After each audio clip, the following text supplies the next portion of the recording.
It's now time to get the guttering fitted.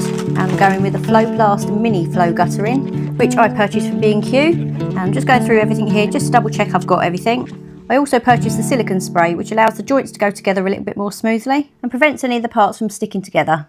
So you can see I started on the far end, which gives me my highest point. I then run a chalk line from the top to bottom just to get my angle and just to make sure I got a good flow of water from the front to back. Once I got the first 2 brackets up, I measured the full length of the guttering and then screwed in the first union bracket. These are the brackets that connect the 2 pieces of guttering together. I used the silicone spray on the joints and fitted the end cap and then fitted the first piece of guttering.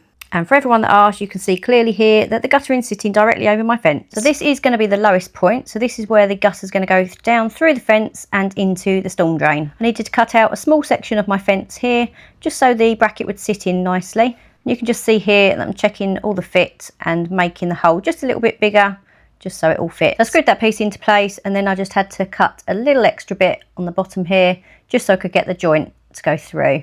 Then after fitting the last piece of guttering, there was a couple of high points on the concrete posts that needed grinding off as these pushed up onto the guttering. So I sprayed and connected the last piece, which finished everything off on this side.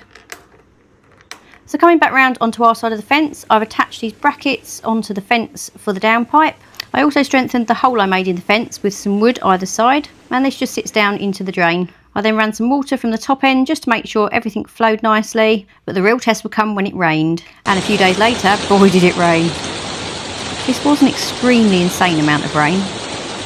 And yes, it was noisy, but we're not going to be sitting out there, and we certainly can't hear it from indoors. But it really tested the storm drain. Thanks for watching, and I'll see you on the next one.